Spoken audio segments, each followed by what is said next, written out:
Il y a longtemps, je vous ai parlé de cet artisan plombier de chez nous qui avait un peu bourlingué, qui avait fait des travaux chez un académicien à Paris, qui avait toujours une anecdote sur les bizarreries de ses clients. À présent, il est retraité, mais il a un grand ami dans la région parisienne qui a une propriété, une grosse ferme qui est aussi son atelier, et chez qui j'ai déjeuné l'autre jour parce qu'il voulait absolument me le faire rencontrer, parce que nous avions des intérêts en commun et des choses à nous dire. La première raison pour laquelle nous avions des choses à nous dire, en effet, c'est que j'ai fait les beaux-arts en sculpture et que lui est fondeur du côté de Melun parce que son père l'était. Il fait donc des moules en cire perdue, des contre-moules, des chapes pour couler dedans du métal en fusion.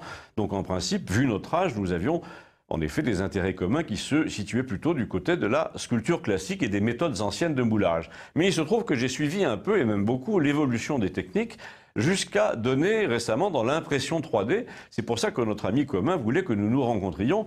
Il lui disait depuis 5 ans, il faut absolument que je m'y mette. Et notre ami donc a répondu, mais tu devrais voir ce type, donc il parlait de moi, il a 3 machines au village, il nous fait des prototypes, parfois il reproduit des pièces de voiture, donc on se rencontre.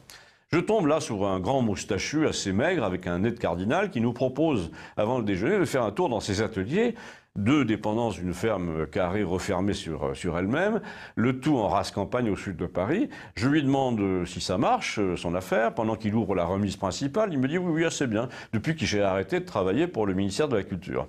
Pourquoi? Parce que c'est, grosso modo, c'est des branleurs. Au bout d'un moment, on s'aperçoit qu'ils font appel aux 2 ou 3 mêmes fournisseurs, et comme j'étais de droite, ils ont préféré ceux qui travaillaient moins bien, mais qui pensaient comme eux. Mais on pourrait dire la même chose de plein de domaines en France, j'imagine.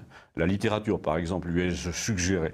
Donc, nous entrons dans son bâtiment, et pendant qu'il continue à nous expliquer pourquoi son petit business a été sauvé dans les années 2000, je jette un œil effaré sur les successions de moules numérotés, chacun avec leur étiquette, sur les 2 fourneaux, le grand, le petit. Il y a des apprentis qui nous saluent, ça sent le métal fondu, un peu comme les freins qui ont chauffé sur une voiture. Et puis surtout, il y a une longue table métallique qui repose sur 2 rails de chemin de fer. Et puis il y a les productions récentes, presque finies, là, qui sont en plein travail de patine. Et là, je lui demande, mais par qui il a remplacé la commande publique? Et il me répond, mais par la commande privée, pardi. Vous voyez pas ça? Et donc, il me désigne les pièces livrées au ponçage, là, qui sont toutes du même métal, de la même couleur que les sculptures de Rodin, cette espèce de bronze qui hésite entre le noir, le marron, le vert. Et soudain, je m'avise que les 2 tiers d'entre elles représentent des personnages de bande dessinée, ou celui d'un jeu vidéo qui s'appelle Super Mario, ou encore le genre Iron Man avec des carapaces partout. Sauf, me dit-il, que là, c'est pas du plastique, ça fait 150 kilos et c'est destiné au salon de ces messieurs-dames à Saint-Tropez ou à Megève. Ou parfois, ça fait portier à l'entrée des boîtes. Donc, pour résumer, j'ai, me dit-il, principalement une clientèle de gros cons. Et là, il s'accoude sur une statue sortie de la guerre des étoiles. Je lui demande à quand remonter la dernière fois où il avait moulé une statue de saint ou de paysanne. Il me dit, vous devez avoir 30 ans. À présent, on voit très bien dans ce domaine la séparation entre riches et pauvres, mais surtout l'absence totale de culture. Il n'y a pas un seul de ces clients qui me paye des moulages à 10 000 euros qui savent qui était Barry ou Thorvaldsen ou Carpeau. Je crois que les chevaux et les chiens sont les derniers modèles normaux que j'ai faits. Tout le reste, c'est du contemporain avec des personnages de bande dessinée, des robots, mais c'est payé en temps et en heure, puis c'est commandé par des gens qui veulent de la perfection sur du rien, évidemment, le genre Jeff Koons. Donc je vous passe sur le reste de notre conversation, mais au repas, quand il m'a interrogé sur mes 2 ans d'expérience avec l'impression 3D numérique, c'est-à-dire avec des machines, vous savez, qui crachent du plastique sur une plaque de verre, je lui ai dit que la quasi-totalité des gens qui se vantent de leurs exploits dans ce domaine, preuve à l'appui sur Internet, vous montrent quoi? Eh bien, ils montrent la Reine des Neiges en plastique métallisé, ou des figures du cinéma de science-fiction, ou des têtes d'extraterrestres. Ils promènent leur caméra là, de YouTube sur la texture en disant « Regardez cette finesse, ces angles nets », mais les statues elles-mêmes sont toutes des nullités pour enfants de 12 ans.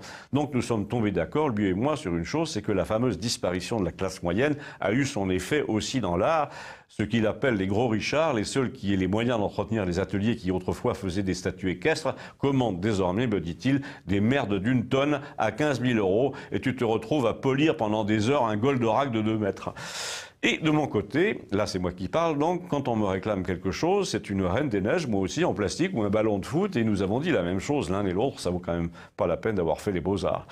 Il est vrai que pour ma part, en 2 ans de beaux-arts, je n'ai vu mon professeur que 2 fois. Il vendait à l'époque des cubes en inox pour les centres commerciaux du Canada.